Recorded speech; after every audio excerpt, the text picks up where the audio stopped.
Welcome aboard! We will be your guides during this magical journey into the movies. It's the perfect job for us because we love the movies. It's showtime! Ready when you are, CB! Action! Welcome to Monoreel Radio, episode number 299. I'm Sean. And I'm Jackie. And we are here this week to review and discuss 1995's Tom and Huck. Yes, since it's everybody's favorite attraction, we figured we would review the companion film.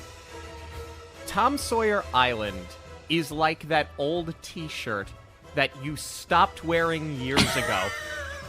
And you continue to talk yourself out of donating because you promise you're going to wear it again someday. And you never do. And then finally, you pull the trigger on it, you get rid of it, and as soon as you leave it behind, you have remorse. That is what Tom Sawyer Island is. I think you just hit the nail on the head. Wow. So funny enough, we did visit Tom Sawyer's Island fairly recently. I think that's a fair assessment because I guarantee you we've done it more recently than the rest of the people who are complaining that it's being taken away. We were last there in 2021, so we've not gone since we're locals. But the reason we ended up doing it on our last vacation was because this was still during the pandemic for all intents and purposes. And it was when everybody was taking their postponed vacation from 2020. Yeah. So the crowds were at an all-time high. We knew that going in. We went anyway. We absolutely refused to do Genie Plus on our first day in Magic Kingdom because we had 2 days at Magic Kingdom planned. Yeah. And we ended up doing, sort of the road less traveled. We were like, why not make the most of this? Why not do the attractions that we don't normally hit up? Why not explore things that we haven't done recently? And that's sort of how we ended up there. And we ended up really loving and appreciating the day because we experienced so many things that we hadn't done together or hadn't done since we were kids. So it was fun in that regard. But I'm not going to hold you. We would not have done it unless we were forced to, which is exactly what happened. If I'm being completely honest with you, that was the first time, to my memory, that I had ever been to Tom Sawyer Island. We may have gone there in 89. Actually, it would have been 1990, the first time we took a family trip there. But I can tell you, from every trip forward, I never went to Tom Sawyer Island. I had definitely done it once as a kid because I remember going on the raft. But that was what I remembered most about it. I couldn't tell you a thing about it, based on childhood memory. Because once we got out there, everything was like brand new to me. And I was shocked, quite frankly, by a lot of the things that I saw. Which is why I can almost guarantee you that nobody is really visiting Tom Sawyer's Island, because if they were, this would be deemed more problematic than Splash Mountain, and it would have been taken away a lot sooner. Well, did Disney get this film correct? Did we need the, at the time, modern contemporary look at Tom Sawyer and Huck Finn? That, on top of many other things, is what we are here to discuss today. This episode is sponsored by Fierce Fox Co., designers of handmade silkscreen shirts. Fierce Fox has a t-shirt, tank top, hoodie, or crew neck for every fandom. So whether it's the movies or theme parks, princesses or villains, the MCU or Star Wars, everyone will find something they love. The designs range from subtle quotes from our favorite films to iconic characters we can wear proudly in so many different styles, such as sketchbook and concert tees. Listeners of Monoreel Radio can get a 20% discount using the code Monoreel at checkout. Visit fiercefoxco.com to check out all of the collections. We meet Tom Sawyer and his group of friends as they attempt to run away from home on a raft on the Mississippi River. However, the raft crashes and Tom is rescued by a mystery figure. Aunt Polly punishes Tom by making him whitewash the fence. Tom wants to avoid the work and convinces the other kids that it is fun and cons them into doing the work for him. Tom runs into the woods and is reunited with Huckleberry Finn, who we learned pulled Tom from the river. Tom lives a Huck lives a free life as a traveler who comes and goes as he pleases. Huck tells Tom that he has a dead cat in a sack, as you can remove warts by bringing the cat to a graveyard at night. The boys head to the graveyard where they see Dr. Jonas Robinson, Muff Potter, and, as the character is named, Injun Joe, dig up the body of Vic One-Eyed Merle to steal a treasure map from the grave. Robinson knocks out Muff, but is killed by Joe, who sees the boys as they run off. The boys, fearing for their safety, promise not to tell anyone what they saw. The next day, Muff is framed for the murder, as Joe claims to have seen him do it. The town is ready to hang Muff, but Judge Thatcher calls for a fair trial. Tom wants to speak the truth, but Huck refuses. When Huck sees how terrible Muff is treated, he has a change of heart, so the boys set off to steal the map back from Joe to prove that he was the killer. Joe, meanwhile, is trying to figure out which boys saw him, so he shows off a marble that he had found at the scene. Turns out it belongs to Tom. Eventually, the boys see Joe and Emmett, his accomplice, find the treasure. However, Joe insists that they have to wait until after the trial to flee town to ensure that Muff takes the fall. He then burns the map. Huck tells Tom that his father taught Joe how to be a knife fighter. Joe, meanwhile, learns that the marble belonged to Tom. However, everyone fears that Tom is dead after his hat was found in the wreck of Muff's boat. Tom finds joy in this, but Huck sees how grief-stricken Aunt Polly is, so he shoves him through the ceiling of the church that they are in to show it that he is in fact alive. The next day, Huck tells Tom that he is leaving town so as to not be run out by the townsfolk anyway. Joe finds Tom and tells him that if he speaks the truth, he will kill him. Tom then visits Muff, who thanks him for always being kind to him. Joe testifies that he saw Muff kill Robinson. Tom gets called to the stand and tells the truth that Joe killed the doctor. Joe throws his knife at Tom before fleeing. Joe then kills Emmett, who is attempting to take the treasure for himself. Huck returns to scold Tom for breaking his oath and swears he will not stick around to help Tom against Joe. The next day, the town throws a festival in Tom's honor. Muff and the kids leave to explore the caves where Tom and Becky become separated from the rest. The sheriff tells the judge that Joe has killed Emmett and is returning for Tom, which is then overheard by Huck. Joe finds Tom and Becky in the cave, however, they narrowly escape. Becky then escapes the cave, but Tom stays back as he has found where Joe left the treasure. Joe fights with Tom before Huck arrives and is challenged to a knife fight. Tom threatens to toss the treasure down a well. Joe attempts to stop him before falling down the well to his death. Tom reveals to Huck that he had dumped the coins out to lift the chest, so the boys take their treasure and return to town as heroes to start a new life. So before we dive in here, I think it's worth noting, and this, I think, will answer one of your initial questions. There was an adaptation of The Adventures of Huck Finn in 1993 starring Elijah Wood. Yeah. So this came, obviously, 2 years later, and I believe they were trying to get Elijah Wood back to reprise his role as Huck. Yeah. And this was going to be played off as more of a sequel, but because they couldn't get him and they had to recast, they sort of did it as a standalone adaptation of The Adventures of Tom Sawyer. This film garners so much hate. And I think that that's, a challenge of any film that is going to be an adaptation of classic literature. I think that that's why people criticize it so much, because it's not the most faithful adaptation of the book. However, all of the beats are pretty much the same in this film. The whitewashing the fence, the witnessing the murder, the trial, the haunted house, the caves, that is all directly from the source material. The only difference is that in the book, the trial is more your act out of one. It would have been the act out of one in this film. And because the book was written as an adventure saga, the trial has it's more of an end of the story in the book. And then the haunted house is a standalone. and then the caves are sort of a standalone.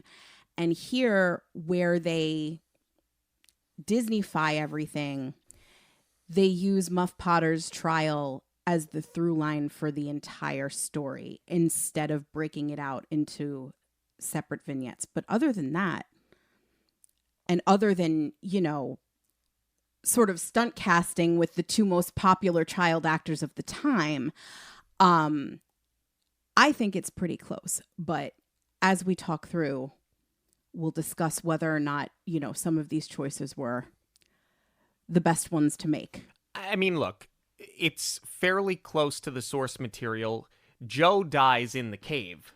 He starves to death because he gets lost, if I remember correctly. Correct. Now, I don't remember an awful lot about Tom Sawyer. I read it once when I had to, and I went, it was good, and I moved on with my life. It's like Where the Red Fern Grows. You read it, and you go, okay, and then you're done, and you move about.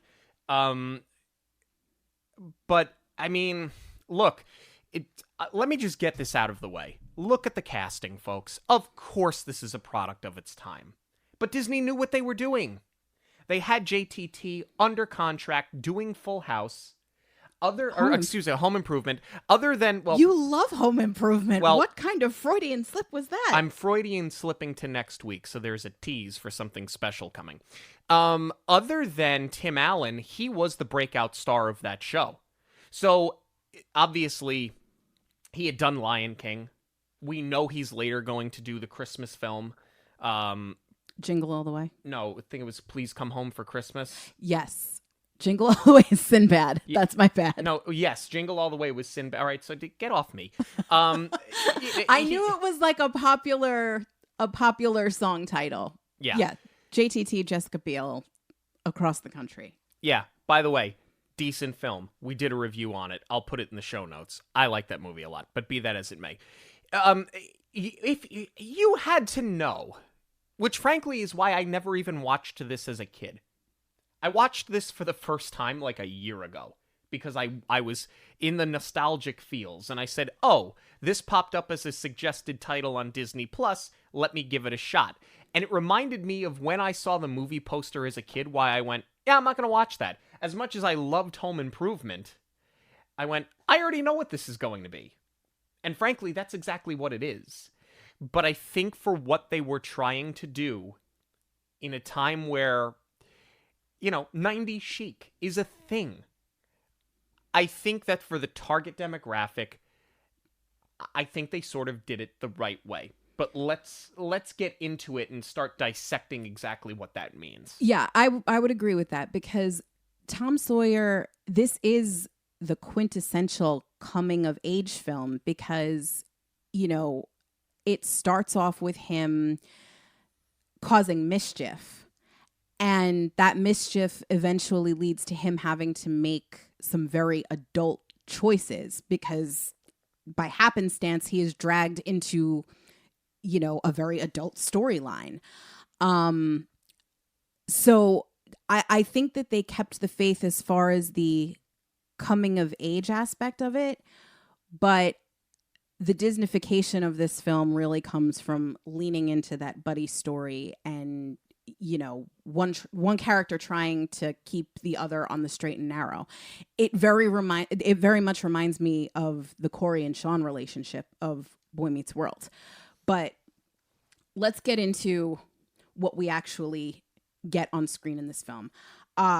Strong start. They open very dark on a corpse, which I had completely forgot because I did see this movie as a kid. And that's not something that stuck with me. I don't think it's too dark for the source material, but I am surprised that they were going for it in a kid's movie, knowing that everybody who was in love with JTT was younger than him and was going to see this movie. Yes and no. I think nowadays you wouldn't see it. But let's not forget that 10 years-ish prior to this film, you had Stand By Me.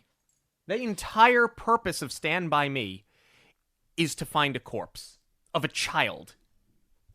That's a great comparison because that is another quintessential coming-of-age movie. Right. That spoiler is better than this, but you know, I think it's only shocking now, but I thought the open was very strong. I love the sets and the costumes. I think from the jump, they do an outstanding job of putting you in the time period. I mean, this is the thing, right? It's modern contemporary, but at the root of it, it's a period piece. It's sort of what Hocus Pocus does, for the first 5 minutes of screen time, where the sets and the costumes are really good, but the attitude, the way they speak, the way they present themselves, it's 90s. Yeah, I think that's one of the biggest pitfalls that they ran into because you are doing a period piece. I totally agree with you. The set is great. They shot on location in Alabama and they completely transformed the town, to look like it was from the 1800s. But the devil is in the dialogue. You're absolutely right, because they are talking just so straightforward. The language is not accurate to the time at all. But otherwise, everything else looks legit. Like, I love the boat crash in the very beginning. Yeah. I was really impressed that they went for it. I thought that looked great. I thought it looked great. You don't know who the mystery figure is at first. That was all good. It sets up the little bit of mystery. The movie definitely has a different turn than I had expected. I'll say that.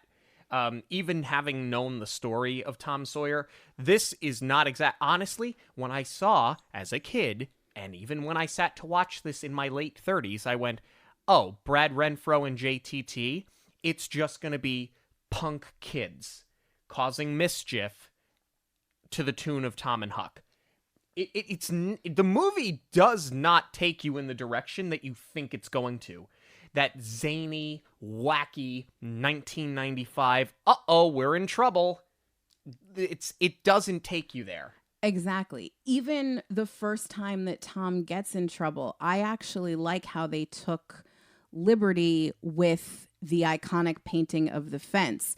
That was actually a punishment because he skipped school in the book. Right. Here, it's because he got busted. They were running away, essentially. Yeah.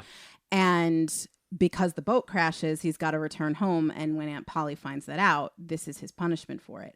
I love the way they shot this scene.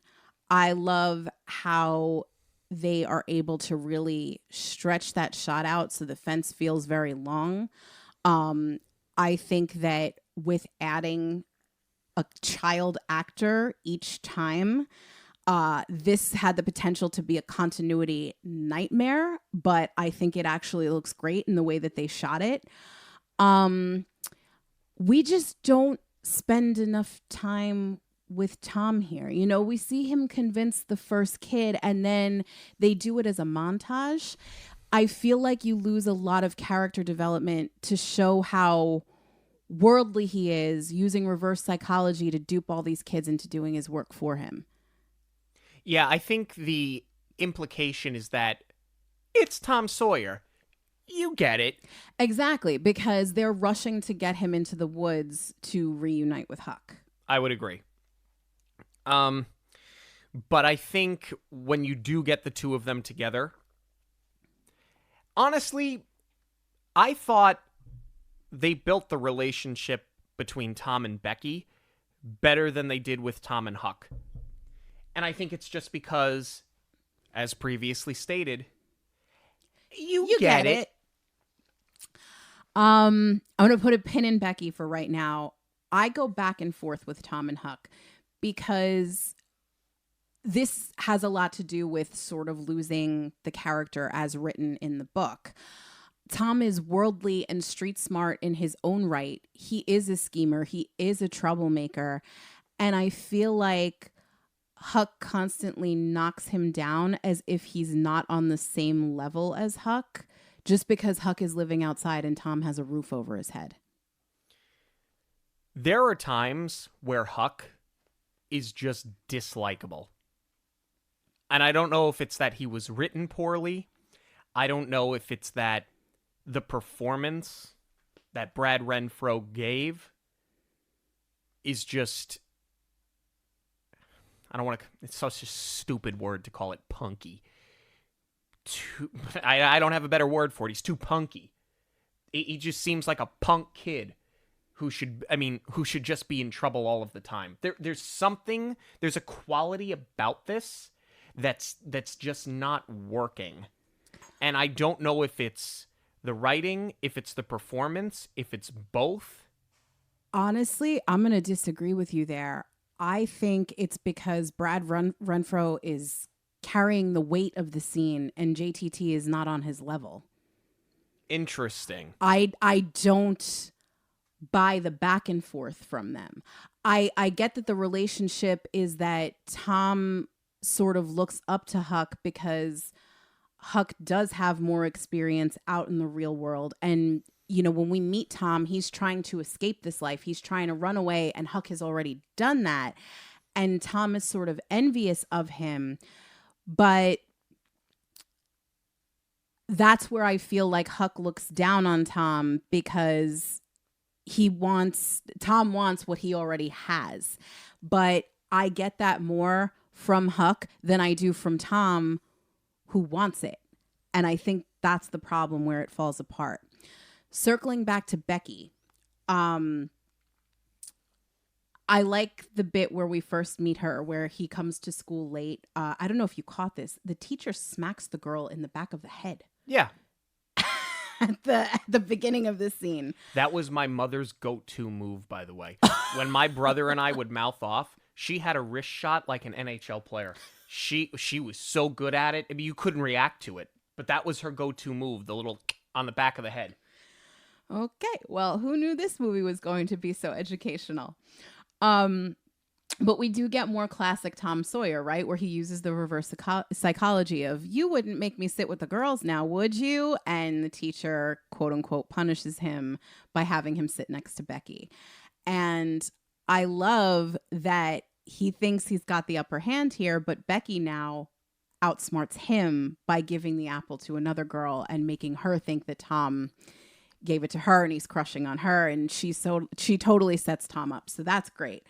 But what I kind of go back and forth on this too, because I feel like every scene with Becky, we don't know what we're walking into with her. And I guess that is the plight of a teenage girl. She's going to be moody.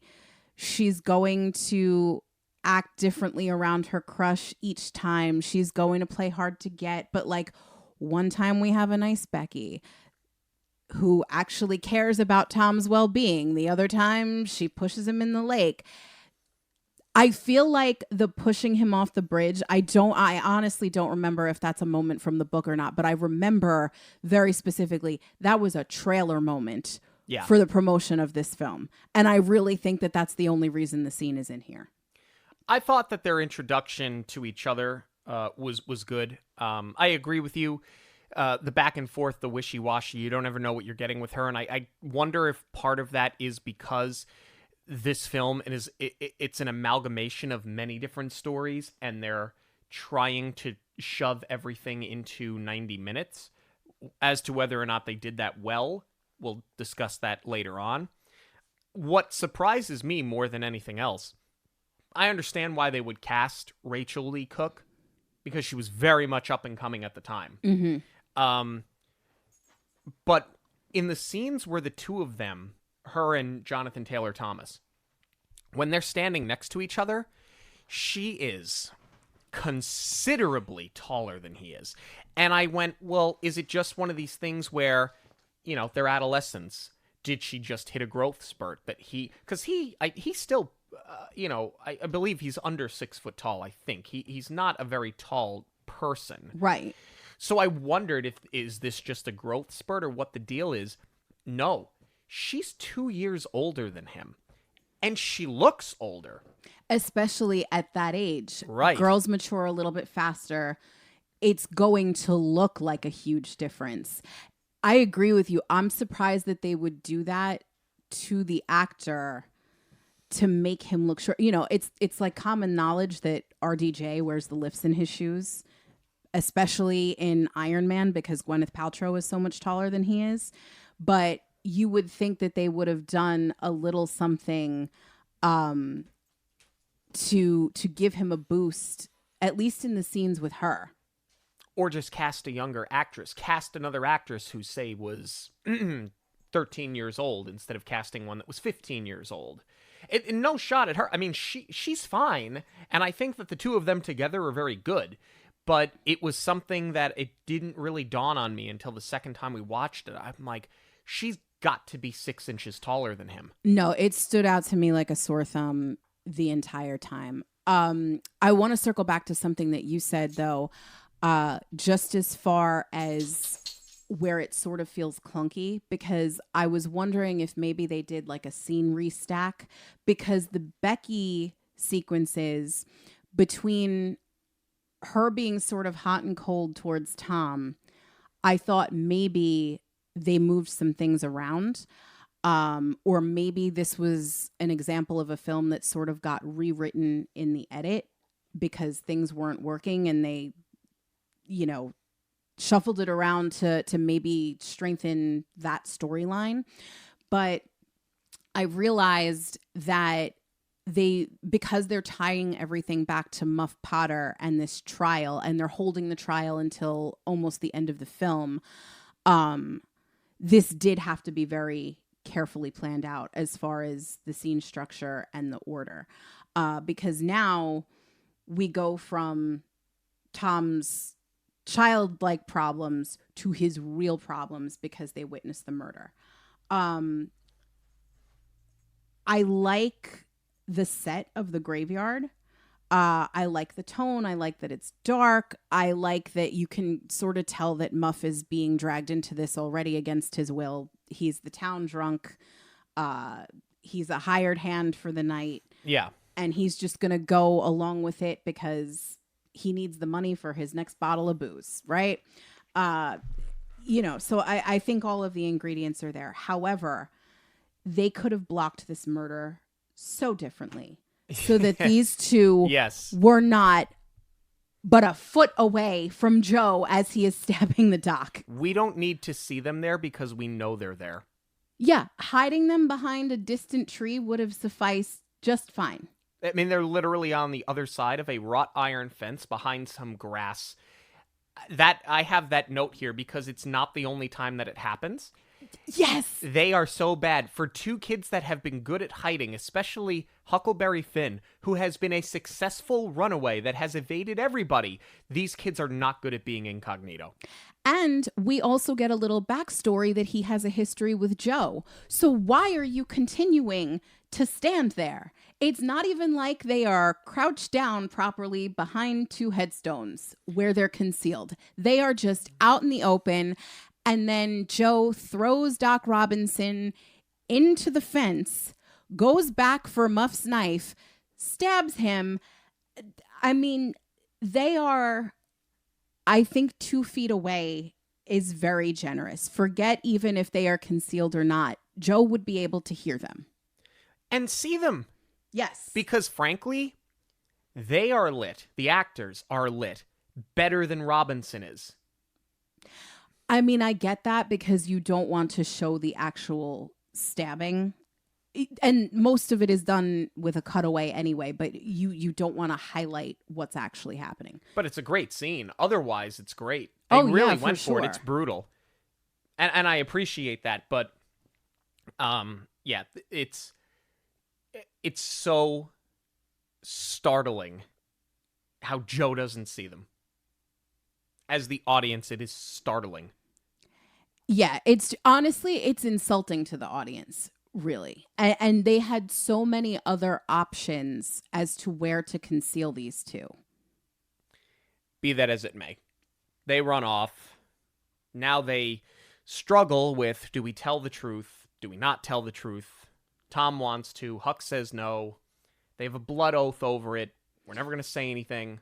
I do love that scene, though, because this is where it really solidifies the friendship. You know, like when Tom first reunites with Huck, he tries to shake his hand and he's like, this is what friends do. And Huck wants to establish himself as a loner. He's like, no, we're not really friends. We were never really friends. And by the end of the scene, they do shake on it. But now you can still you still get that air of Huck pushing Tom away the entire time. But now that they've experienced this together, they're in it.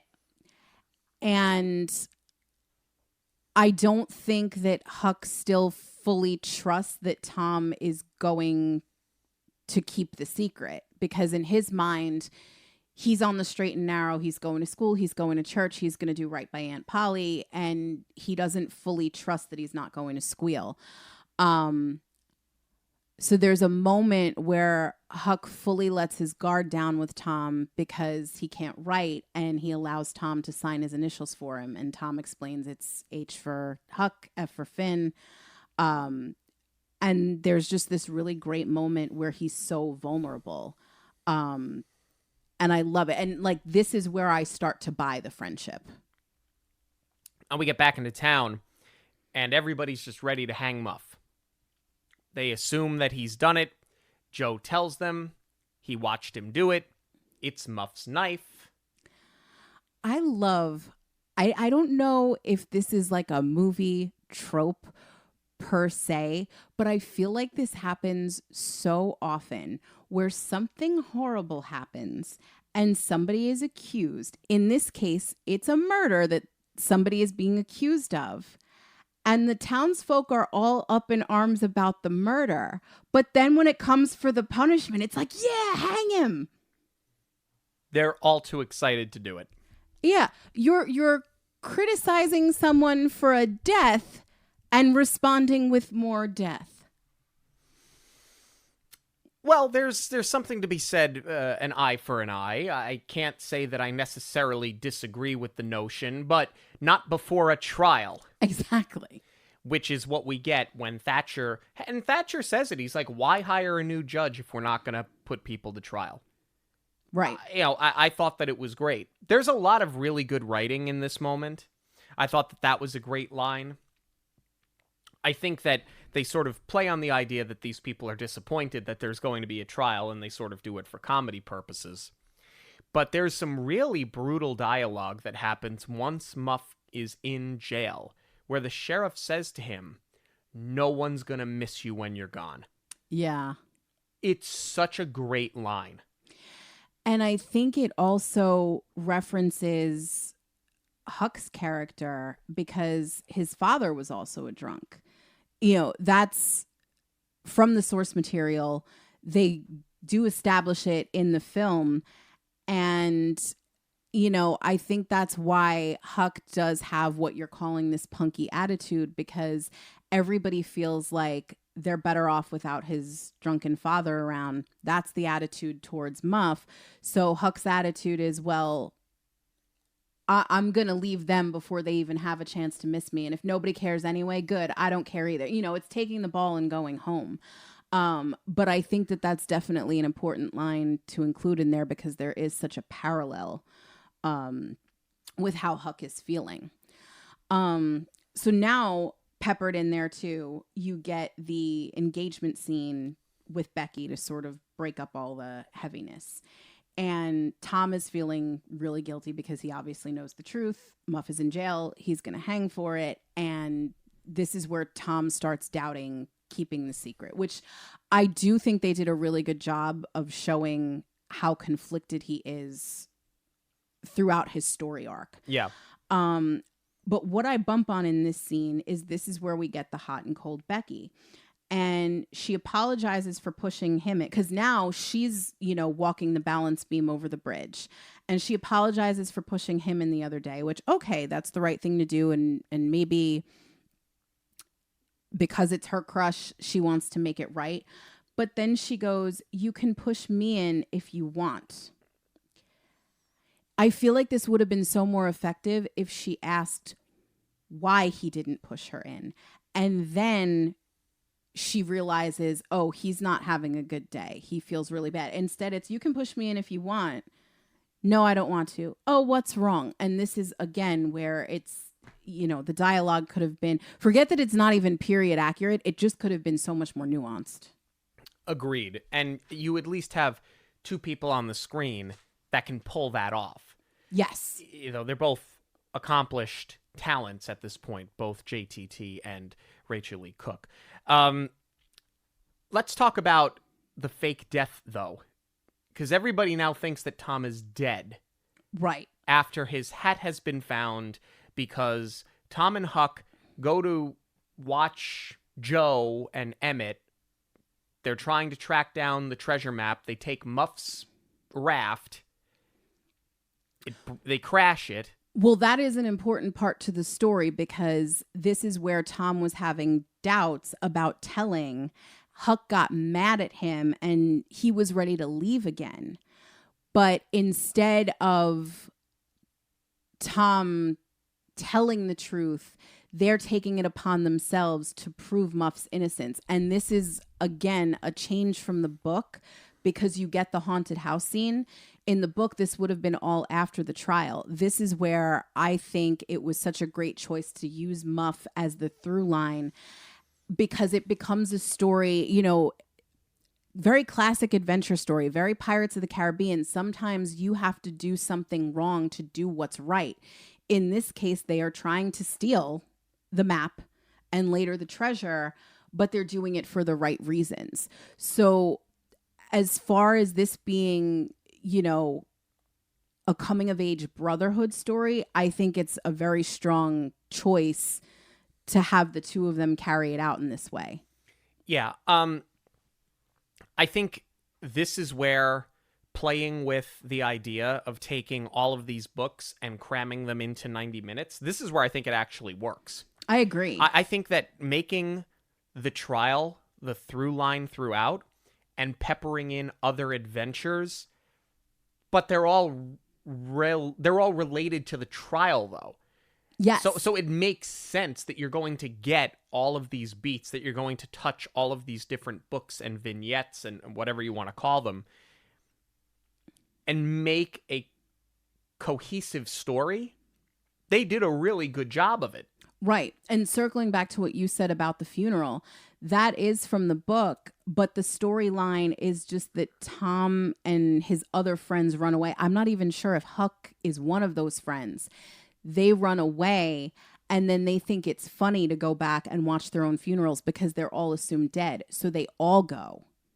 But here, I actually like it as a turning point for Huck because he's like, you're going to watch your aunt suffer that way, because he's realizing, you know, maybe there is a benefit to having a roof over your head and a family who cares about you.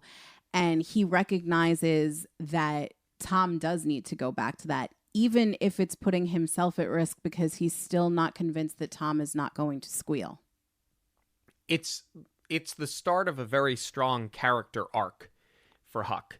I similar to what I said before, though, there are moments where I'm just not buying him, at least not at this point, because he does seesaw back and forth so much. And as we talk through it, I think it's less the performance of Brad Renfro and more the way that the character was written. I would agree with that. I'm in, I'm out, I'm in, I'm out. It almost comes off as whiny at times. Whiny in spite of himself, because you know that he knows what the right thing to do is, because every time you think he's not going to, he does the right thing. Right. Which I think is a real strength of this film, because Tom is so conflicted over doing the right thing. He knows what the right thing is. And really, Huck is the only thing that's stopping him from doing it. But I sort of go back and forth where, like, you need this moment for Huck where he pushes Tom through the ceiling and exposes that he's not really dead. But it does sort of contradict Tom's character, because if Tom is so interested in doing the right thing so that Muff is freed, why wouldn't he put his Aunt Polly's grief to rest? Why wouldn't he take it upon himself to go into the church and be like, no, this was all a big misunderstanding? Like, you need the moment for Huck, but you kind of need it for Tom too, to set up that eventually he's going to fold. And instead, you do also get this really great scene that is his breaking point, where he's talking to Muff through the bars. And it's, are they treating you okay in there? And, he's established that Muff is a friend and Muff is crying and then he cries. So, this is what's going to break him. But, well, no, I don't think you necessarily needed the breadcrumb trail with him exposing that this was all a big misunderstanding. I love the scene with Tom and Muff. It's so great. It's really well done. And both actors on screen do an outstanding job. And I wondered as I was watching this the second time around, like to your point, when it comes to Tom being conflicted and Huck having to be the one that calls out the grief when it comes to Aunt Polly, how much of this is that Tom is a bad kid, which we know that he's not, because he's kind of done the right thing the entire time. Mm. So how much of this is that they're trying to write Tom Sawyer like Randy from Home Improvement? And how much of you, as the viewing audience, because everybody watched Home Improvement, you know how Randy can be. Randy's not a good kid in that show. He's just not, right? He's the middle child. He's the classic middle child. And he's great comic relief, but he's a misbehaved kid. Right. Brad made a lot of mistakes, but Brad got punished and owned it. It feels like a lot more than Randy did.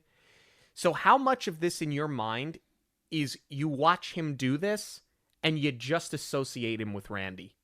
I wonder how much of that is in the psyche watching this. Well, I think it also comes from the fact that this is still a family-friendly movie. This is still being geared towards kids. The character has a threshold on how bad they can be before they become unlikable. And in your opinion, Huck is already towing that line. So you really can't have Tom stray too far off the path. Otherwise, you're going to lose the audience rooting for him. There's something else that starts to happen here. The pacing becomes a little jagged because I feel like we start jumping around a lot. We're in this scene, we're in this scene, we're in this scene, we're here, we're there, we're here, we're there. This is happening, this is a conflict, this is an argument, this is a this is a that. At this point, we should be solely focused on the trial and keeping Joe at bay. Right. Because Joe at this point has also threatened Tom. Because Joe's been going around with the marble. So Joe knows that Tom saw him. Joe threatens to kill Tom if he speaks up. I just feel like there's like a 5 or 10 minute span here where they try and jam too much in. And we're a little all over the place. I think that's fair. And I think that also comes from where you made a very strong choice in making the trial the through line. Everything else sort of had to be restacked and reshuffled to make it work. And this is how they made it work. And it's what they went with. I think up through the trial, you're pretty solid. And then it becomes like, okay, how do we get them to the caverns? Because all of a sudden, everybody starts planning for this big picnic where the whole town comes out that we've never heard of up until this point. Like, I think that's something that maybe they could have planted earlier on. Like, even if it's as simple as Aunt Polly threatening, I'm not going to let you go to the picnic if you keep acting out or whatever. Being that it's such a big deal, we should have heard about it earlier on. Well, they're doing it in honor of Tom because he spoke up to save Muff. So it's not something that you could pre-plan. The festival's being thrown in his honor. I did not even catch that. It's buried. It's buried dialogue. I knew it's because in the book, this is how they eventually go off to the caverns. So I didn't even realize that this was supposed to be, like his reward. But because they can't put us right into that scene, we get this really awkward beat where Joe actually catches Tom. I think I love the trial. I think he's just pure evil. He's really good. We know that he knows who Tom is at this point because he puts the pieces together with the marvel, like you said. And then once Tom tells the truth, and they're able to corroborate it because Tom says how many times he was stabbed, and then the Undertaker was like, I didn't tell anybody how many times he was stabbed. He had to have seen it. He knows. That goes very quickly, and I feel like they should have drawn more attention to it. Yeah. Because it's good, and I feel like for the younger audience, they're not going to be able to put those pieces together as quickly. You get Joe jumping through the window, so you know that he's escaped. And then before we get to the caverns, there's a scene where Joe fully captures Tom. Huck is gone. Tom is out in the woods looking for him. And Joe has him. And I was like, is this another hallucination? Like when he jumps through the window in the nightmare? Yeah. Or is this really happening? And I think it really happens because we know Huck is gone. So I feel like you didn't need this beat. I wish they would have cut the scene because we know that Tom is not going to have the guts to actually stab Joe when Joe's like, do it, take the knife, do it. This is your chance. But what was the point of it? I mean, obviously you're not going to kill a child who is the main character in a film. So I just don't see the need to cram this scene in here. Was that the scene where Huck comes back? It's where he leaves. Huck is like 3 feet down the road when Joe comes. Yeah, it's not necessary. You could have just skipped the whole thing. Because now it's like Joe has done such a good job of being so evil and being so smart and covering his tracks. Like, I'm just going to say it. If you're going to come back, kill the kid. You're not going to come back to threaten him to leave. Just leave. Then just leave. I think this scene, actually, now that I'm thinking about it, because you said, is this when Huck is back? The whole purpose of it is to show Huck leaving, because Huck doesn't come back again until he saves the day in the cave. So we had to get him out. We had to give him a reason to leave. We needed Tom to know that he left. But you could have done that without bringing Joe back. Or, if you want to bring Joe into it, have Joe stalk Tom. But Tom goes back to the festival, so Joe has to wait out his time, and then they all go to the caverns, and he follows them in. You could have just as easily done that. Right. And it would have made more sense, quite honestly. So then we get to the caverns. You get Judge Thatcher recapping the stakes for those in the back that didn't hear. Yeah. That was for those who took a nap for the last hour. Yeah. They have got my daughter. Joe is in the cave. We need to get Tom and Becky out. Like, we know. It's very 101. It is. But I do like this scene for Muff because now he's, obviously his name is cleared. He's back in the town's good graces and he knows the caverns. So he's going to lead the way on this mission. It's a fun scene. It's a good time that he brings the kids in, that the townsfolk are just like, you know what? We were wrong. Let him go off, have his fun. He's showing the kids something that they haven't otherwise seen before. And so beautifully shot. Yeah. Like, I love that they actually went for it with the location, aside from the fact that, like, it's just really well lit and they really utilized their location. This was shot at Cathedral Caverns as opposed to doing a set build. I thought that was really impressive. Like, for all this film's warts, the production value of this movie is really great. And to repeat myself, which you all know I love to do so much, the warts of the movie, for the most part, are that it's so 90s. And unless you lived through the 90s, you can't understand what this was. Okay, they took Romeo and Juliet and made it a film about gangs and guns with Leonardo DiCaprio. Like, the 90s were a thing, man, and they were so different, and they were so unique. Sometimes good, sometimes not so great. That's the biggest flaw with the movie, is that you made a period piece with modern verbiage, with modern enunciations, with modern attitude. It doesn't work. It didn't work in the 90s. It never worked in the 90s, but they were going to die on that hill anyway. even modern clothing, because that's the thing. For as great as the production value is with the sets, these are just modern materials, modern clothes that they dirtied up a little bit to make it look like the kids were out in the woods. They look too It's like what gave away The Village for me, M. Night Shyamalan's movie. I was like, this is supposed to be a period piece, but you don't have the costume material that looks right. Yeah, why are you wearing polyester? Exactly.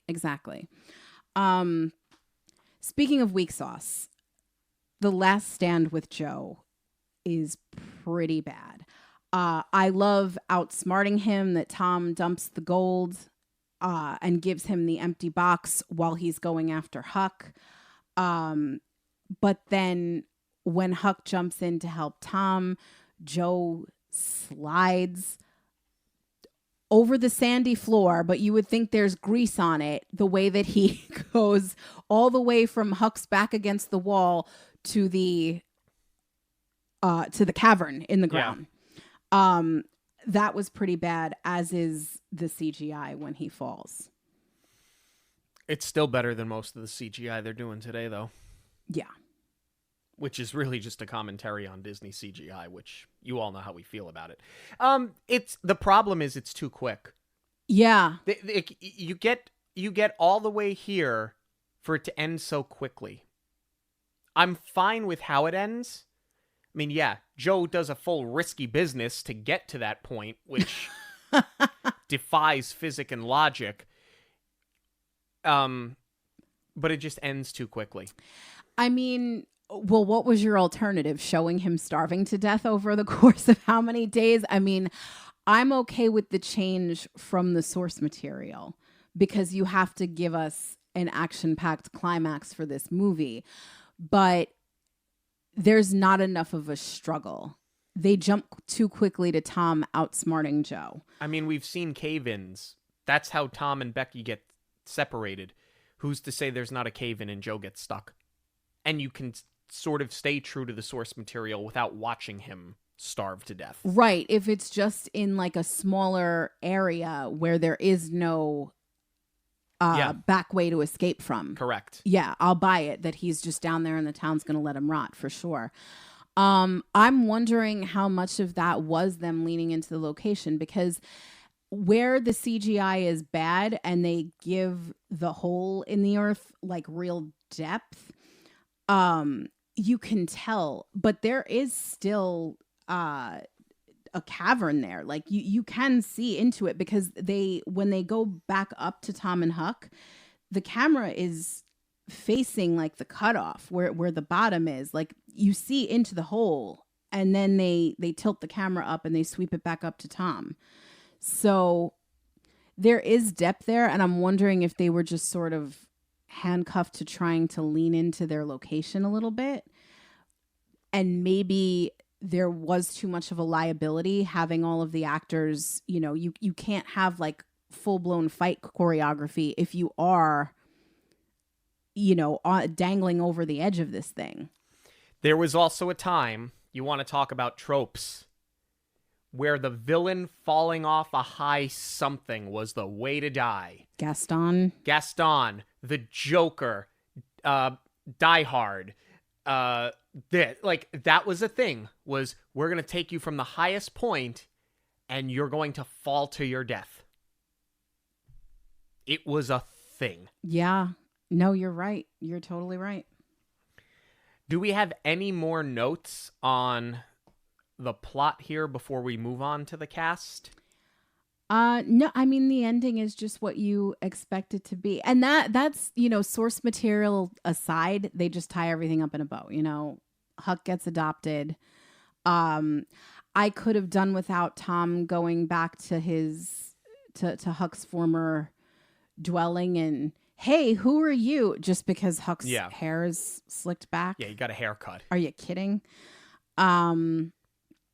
But I do like that they end on Tom not fully ready to commit to changing his ways. And, you know, he takes off the nice clothes and he's running back to the woods. But I would have rather than having that beat where Huck is all cleaned up, I would have rather them both run off together to show that like they've grown, but the more things change, the more they stay the same, and they're still going to go out and be wild.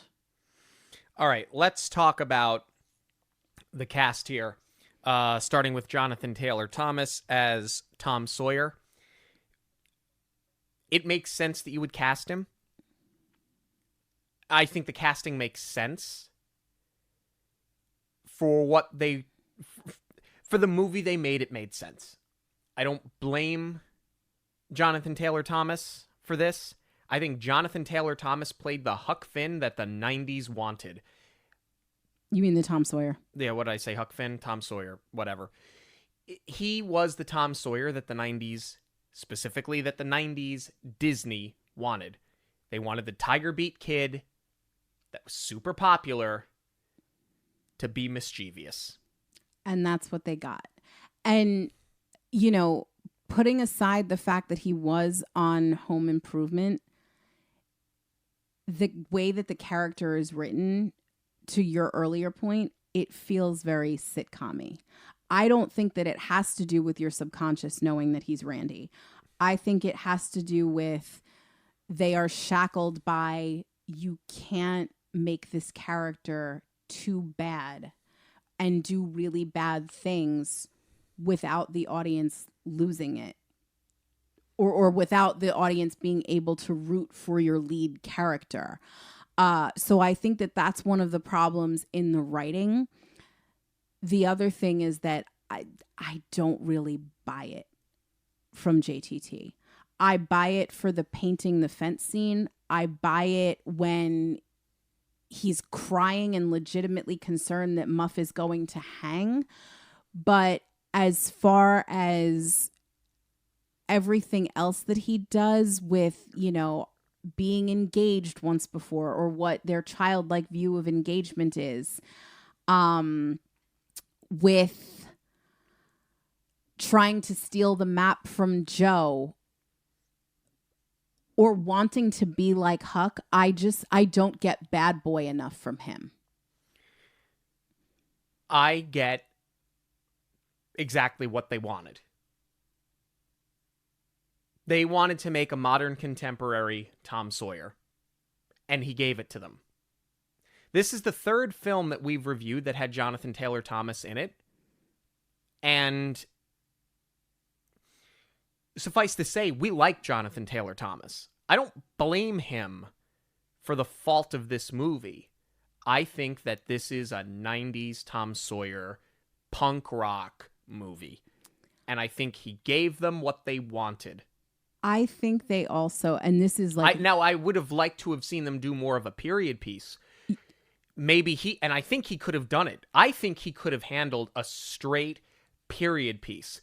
It's not what they did. And that's where I go back to, is there a mental bias because we've seen it before out of him? Well, no, that's exactly what I was going to say, because I think the other big thing, and this might sound really nitpicky, they should have changed his hair.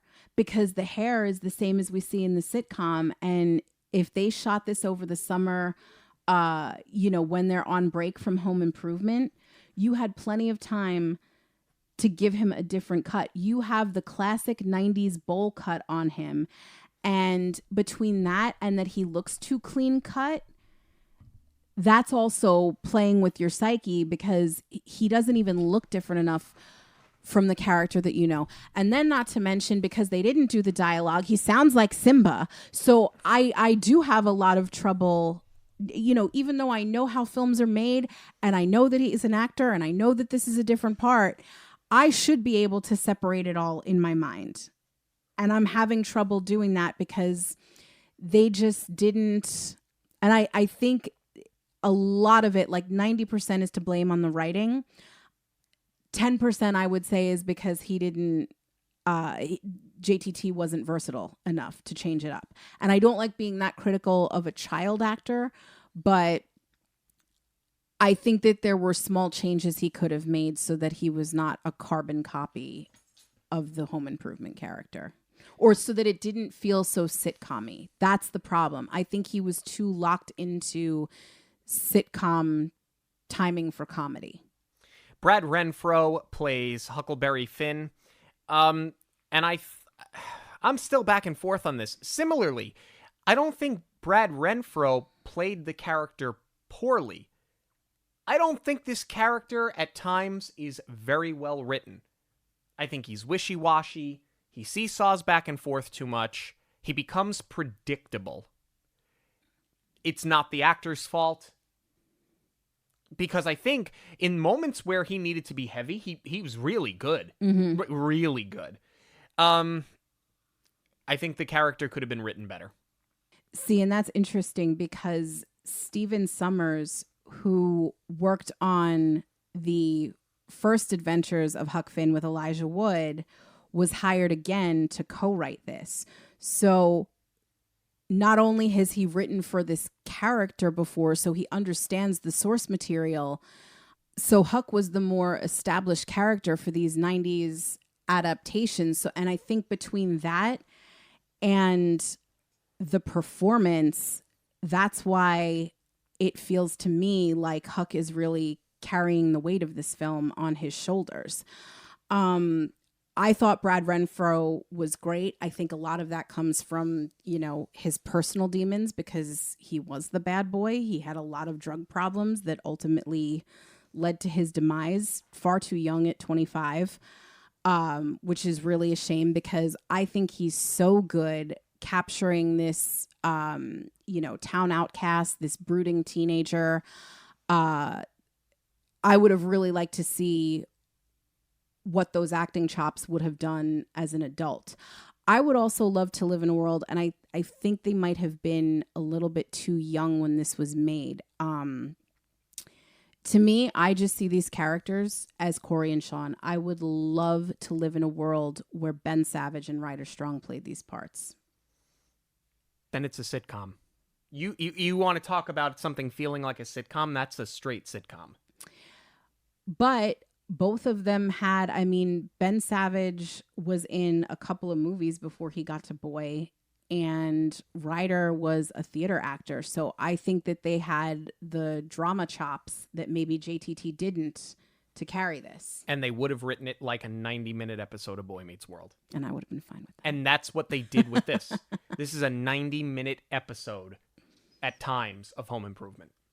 And I wonder if Elijah Wood had taken the role on, if this would have been more of a period piece. I'm wondering how much of this got rewritten because they got Brad Renfro.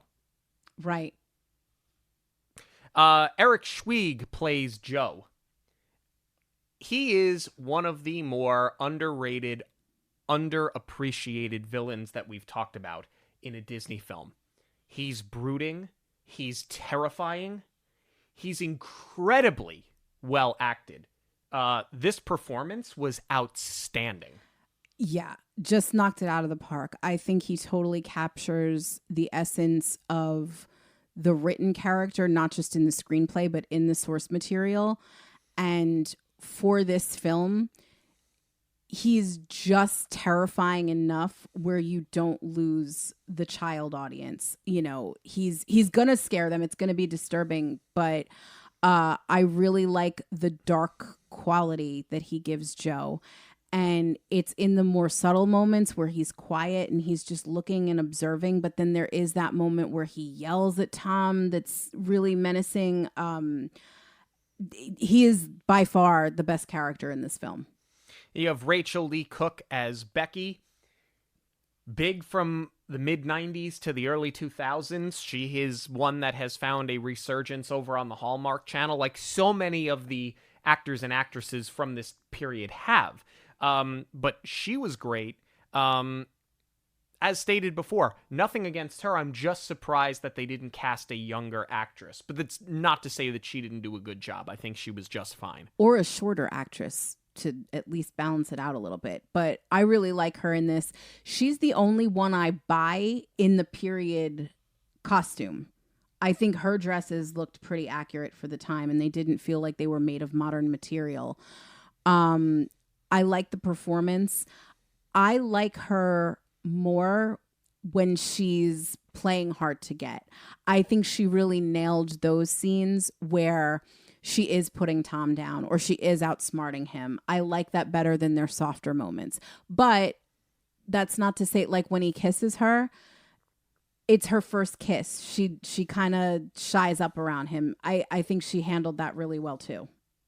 And maybe that's where you needed an older actress that could carry that weight, because a 12-year-old may not be able to do that, right, per se. And in the cave too, I think she gives a great performance because she's genuinely scared when they find the body, or the skeleton, I should say, of the pirate.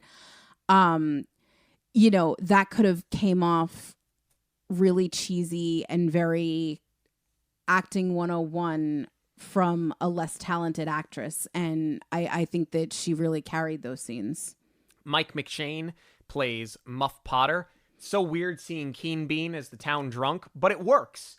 And I think it works because, as we have seen him do in other films, whether it be Teen Beach Movie, whether it be Richie Rich, we know that he can act very well. He's got good chemistry with younger talent. Yes. It feels very natural. It feels very friendly. So I think he was perfect casting for this, and I thought that he nailed the role, quite honestly. I agree. Richie Rich was not a Disney film. Otherwise, believe me, we would have reviewed it already.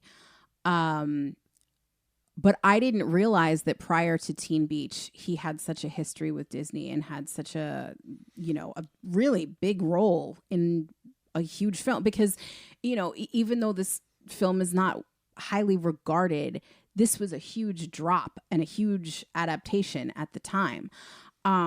But I agree with everything you said. And what I love most is that I think his strength in acting again, or being a scene partner for a younger actor, is that he treats them as equals. He doesn't treat it as if he's acting with a child. Like that scene through those jail bars, like they are just completely equal with each other. It's such a powerful scene. It's so great. And I think, yes, to your point, that's because he knows how to work with kids really well. Amy Wright plays Aunt Polly. You don't get a ton of her. What you get of her is Aunt Polly. I mean, what do you want me to tell you? She plays the character well. That whole family life and all of those characters are completely squandered in this film. You get the relationship with his, I think in the movie that was a change. It's his cousin, Sid, who plays Aha in Little Rascals. You get that younger sibling relationship where he's always ratting him out and telling on Tom, and, Tom is threatening him with a spider. Okay, fine. There's, I guess in the book, it would have been a half sister or a sister. So his other cousin, who does not even have speaking lines in this movie. And I realize that means that you would have had to pay her. But being that she's a family member, you can't just put her in the background. Well, they did. Not a word. Well, they did. Yeah, that was, the whole family is a victim of poor writing. Even Aunt Polly, you needed to punch her up a lot more. You get Charles Rocket as Judge Thatcher. I thought he was good. Again, very much a background character for the most part. But I thought he was fine. I thought he was good. He was fine, but other than that completely expository monologue that was just to remind us, like, why we need to go into the cave. Like, yes, you're the judge, but you're also Becky's father, and your child is lost in a cave with a murderer. I needed a little something more from you.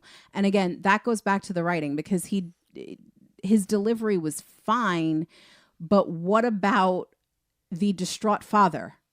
Completely lose that thread. Final thoughts on Tom and Huck. I'll go first. I can be quick. I think all in all, it's a fun movie. I think that if you're a kid watching it, I think that there's enough there. There's comedy, there's adventure, there's slapstick, there's scary elements to it. I think it certainly is a safe film to watch as a family.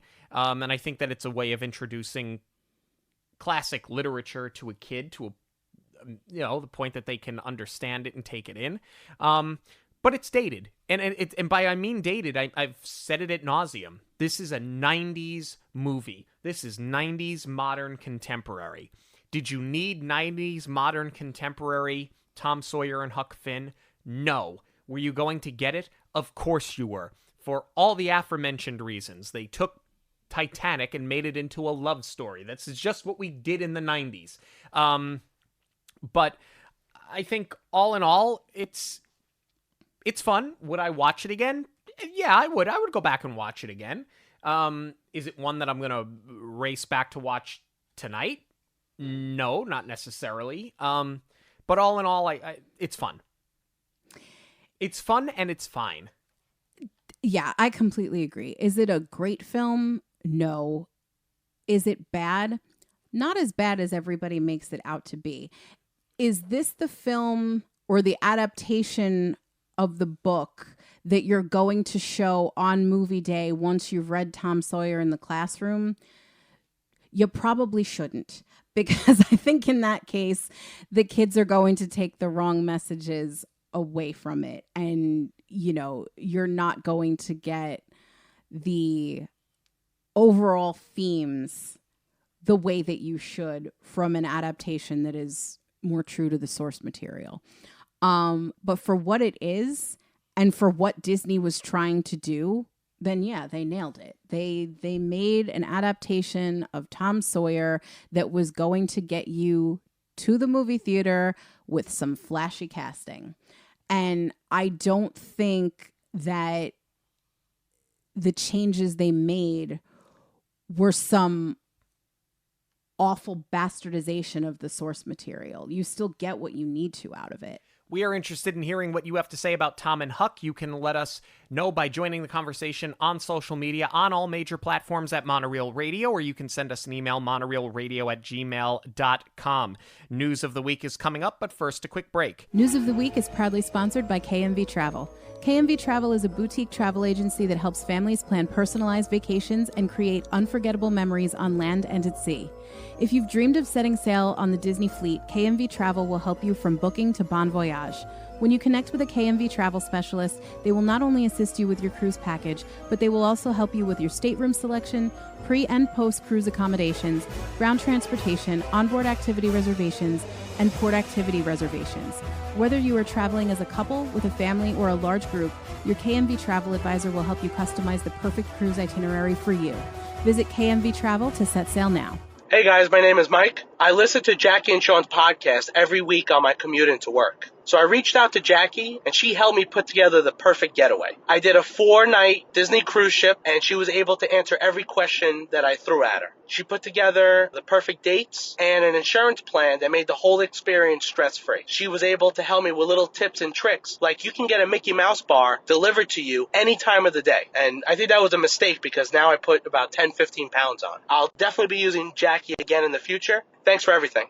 Disney Parks blog this week released its Halloween foodie guide at Disney Springs. Since moving here, we have become such stans of Disney Springs every time they do some sort of festival, snack trail, what have you.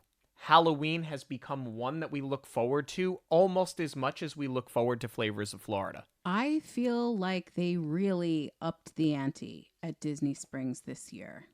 I would agree. And I do have a theory about that, which I'm going to put a pin in right now. But let's go through some of these, because these just look amazing. And you best believe that before our next Dockside Chat, we will be doing a snack crawl. Starting at Amorette's, one of the new items, this Wilting Rose, a chocolate biscuit with dark chocolate mousse and raspberry sauce. Yes, please. It looks gorgeous and sounds amazing. And you can do it mobile order.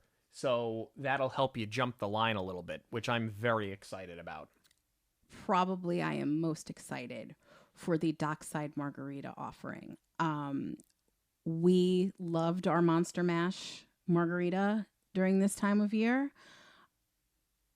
I dare say they made an even better improvement on it. It is now called the Mysterious Margarita.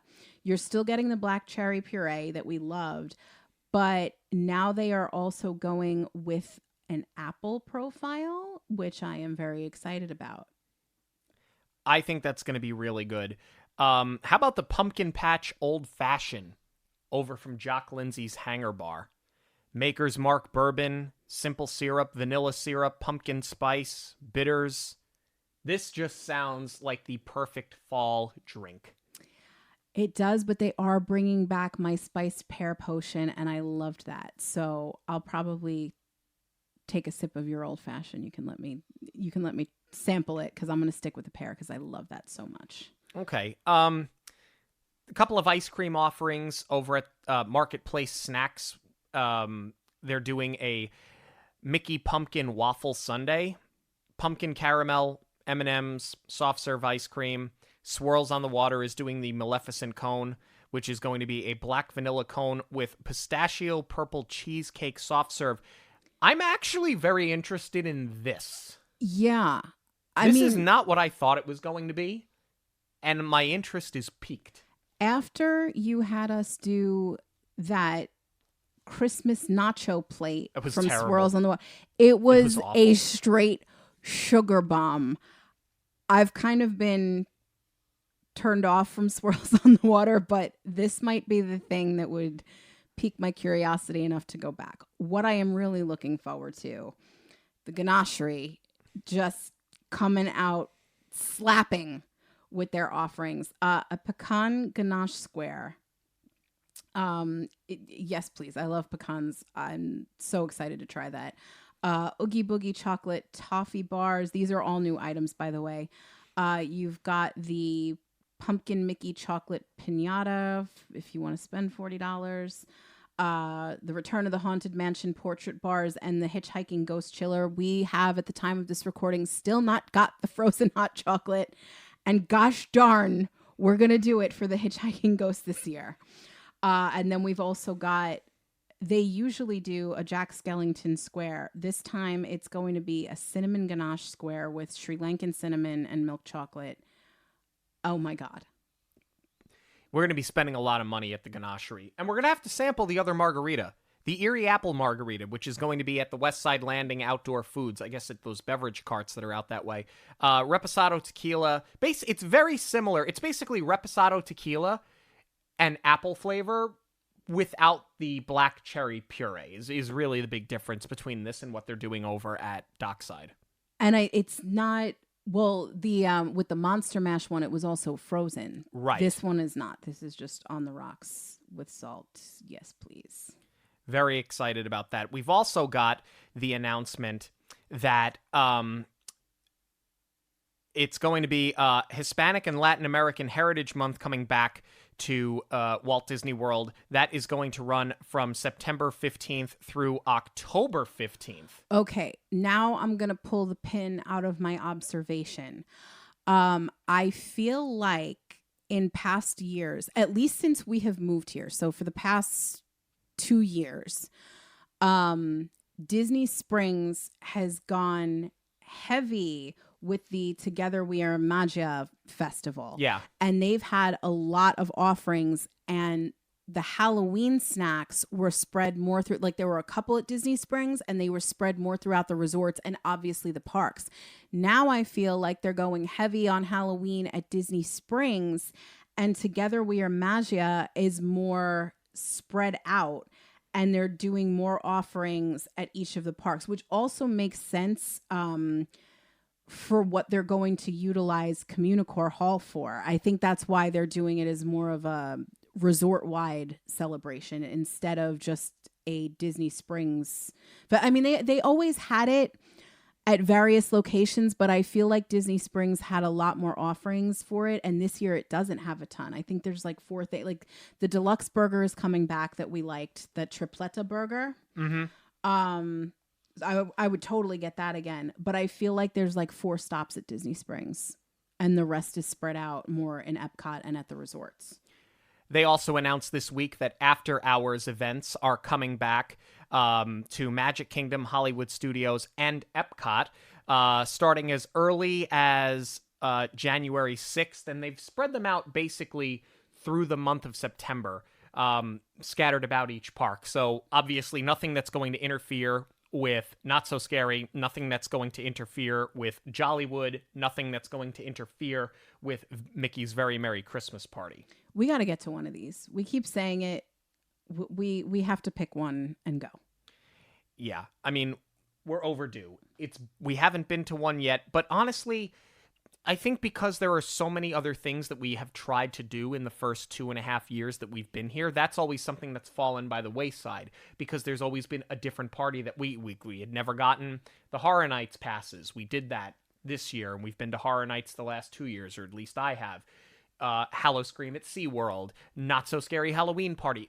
Or a band pops up at Epcot that we want to see. Epcot keeps us very busy, but maybe 2025. Maybe that's the year we do it. How about this? We're getting a Villains show coming to Disney's Hollywood Studios in 2025, summer of 2025.